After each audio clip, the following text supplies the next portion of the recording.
In the middle of a huge thunderstorm in South America, the crew of an Airbus A320 is fighting severe weather. The airport its crew is trying to approach is facing heavy hail, rain and lightning.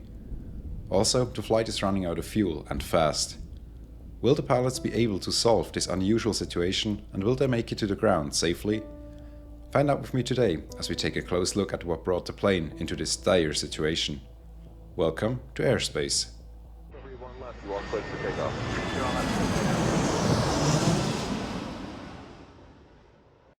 On October 17, 2022, a VivaColombia Airbus A320 set out for its domestic flight from Cali to Riohacha.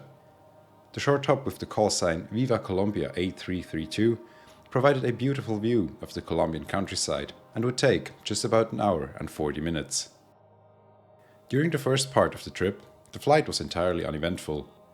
In the cockpit, the atmosphere was relaxed. The captain was at the controls while the first officer performed the role of pilot monitoring.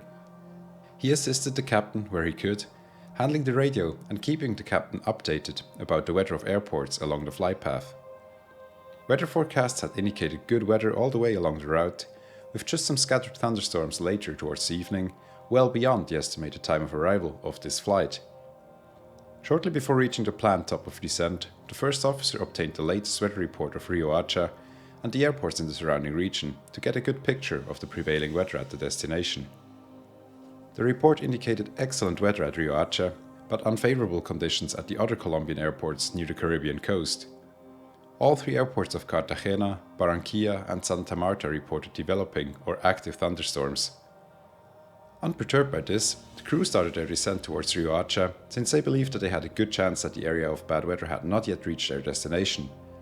Most probably, they believed, they could land before the thunderstorms reached Riohacha. But their hopes were soon shattered when, to the flight crew's surprise, the approach radar controller informed the crew upon initial contact that Riohacha's airport was currently closed due to bad weather. Apparently, a thunderstorm had developed and moved in towards the field between the time the crew had received their last weather report and now. Immediately, the pilots requested to enter a hold at their current altitude of 18,000 feet to evaluate their situation. What they saw on their radar screens and the latest weather report must have surprised them completely, since it did not at all conform to the previous report. A huge thunderstorm had formed over the field, bringing lightning and heavy rain that reduced visibility to 1,000 meters or just over half a mile.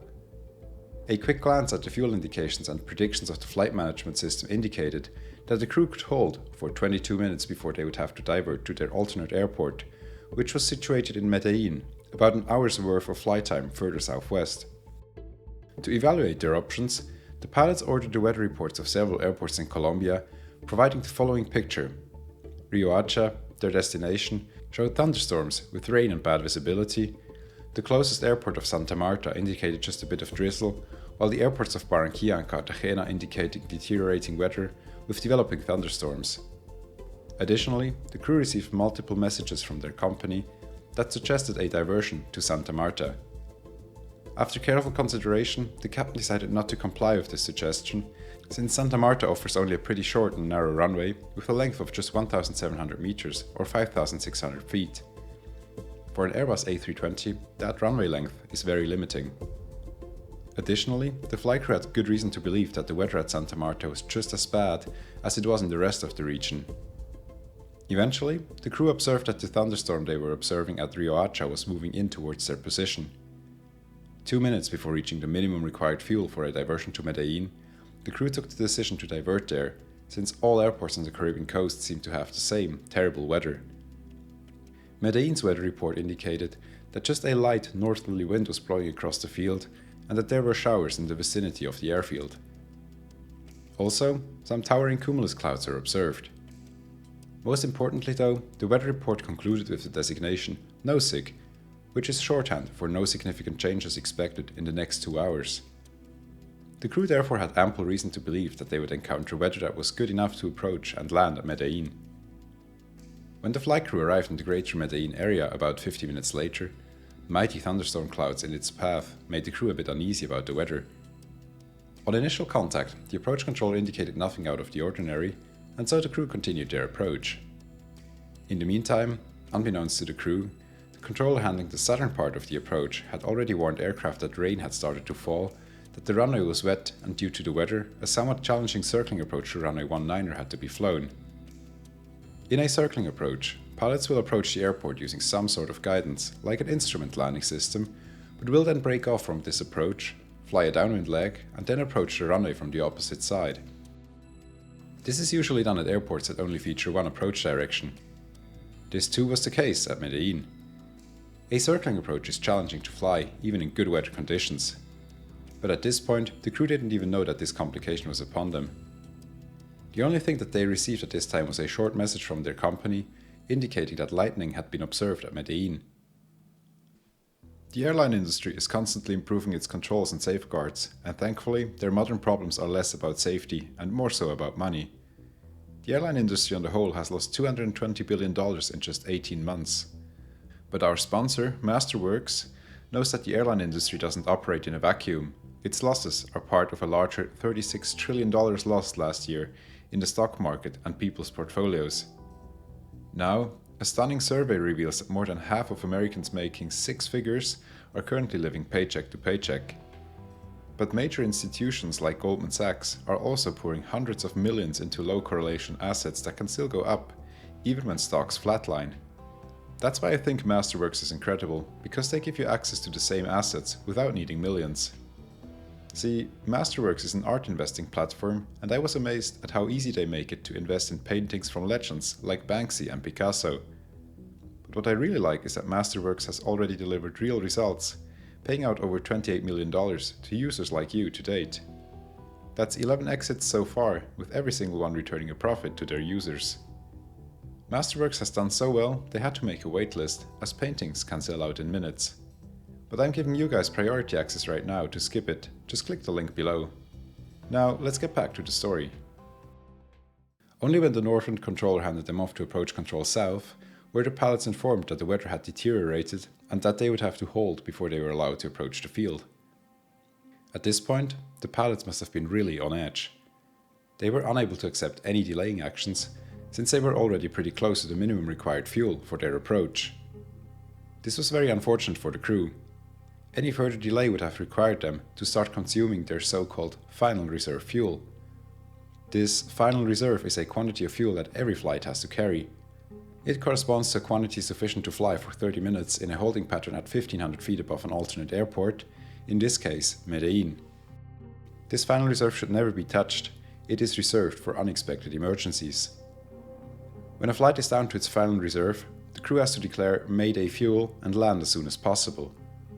But as the pilots listened to the conversations between other planes and the approach controller, it dawned upon them that this day would probably not end well. One flight had just reported that they had to go around due to very bad weather during their approach. Upon hearing this, the crew of Flight A332 asked if the controller could estimate how much longer the thunderstorm would last for, but he was not able to provide an estimate. Now, the workload in the cockpit increased greatly. The pilots had to come up with a solution for their weather problem, and fast. They communicated simultaneously with approach control and their company, and kept a close listening watch to determine what other flights were doing and if maybe the conditions improved sufficiently to try an approach. The crew also obtained weather reports from the nearby airfields of Monteria and Mantecaña de Pereira, two small regional airports. Mantecaña's report indicated rain showers and cumulus clouds as well, but the weather at Monteria looked more promising. Quickly, the first officer programmed both possible diversions in the flight management system, which indicated that both airports could be reached, but both with just 100 kilograms or 220 pounds of fuel remaining.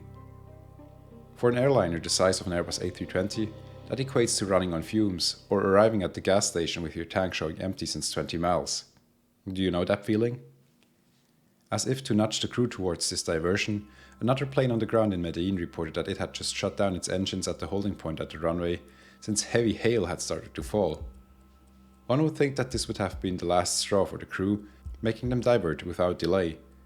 But the captain initially decided otherwise.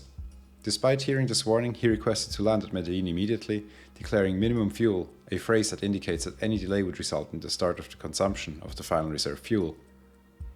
His request was however declined by the approach controller, since he was unable to provide safe directions to Medellin with heavy hail and rain prevailing at the time. After hearing this, the two pilots heavy-heartedly decided to request a diversion to Monteria. Also, they declared Mayday fuel, indicating that their final reserve would be used, at least partially. They were given clearance to divert immediately, climbed back to 21,000 feet, and prepared their approach to Monteria. At this time, the fuel prediction had improved somewhat, showing that the flight would land with 400 kilograms of fuel remaining. This is definitely not much, but it would probably be enough to fly one more tight circuit around the airport, in case the flight would have to go around. To the relief of everyone involved, the Airbus A320 eventually touched down at Monteria safely, 3 hours and 22 minutes after departure. Its fuel indication page at the gate, captured by one of the pilots, is something for the history books of aviation, showing just 210 kilograms of fuel upon arrival. For reference, the final reserve of an Airbus A320 is about 1,200 kilograms, which equates to 30 minutes of endurance. 210 kilograms is therefore just under 6 minutes of available flight time, which gives you an idea on how close this incident actually came to becoming an accident or crash. After the flight, an investigation into this incident was launched. And indeed, investigators found that the aircraft had landed with just 282 kilograms of fuel remaining, later arriving at the gate with 236 kilograms, or 520 pounds. Up until now, only the preliminary report on the matter has been published, on which I have based the narration of this video. In this report, the crew is praised for their calm, professional and assertive communications with air traffic control. The report, however, doesn't mention anything about the decision-making process of the crew. So, it's time for you to voice your opinion. Do you think this crew performed well under pressure, handling a very unexpected and dangerous developing emergency situation? Or do you think this crew acted recklessly by flying to an airport with bad weather without having good alternate airports? Do you think this crew could have known in advance what they were getting into? I myself am really not sure. This could have been a case of bad luck or of bad planning. Let me know what you think in the comments down below. Thank you so much for watching. If you liked the video, please leave a like and subscribe. It is the easiest way to support the channel. Also, make sure to check out my Patreon. I have many cool benefits for as little as $3 a month. Thank you very much and see you all in the next one.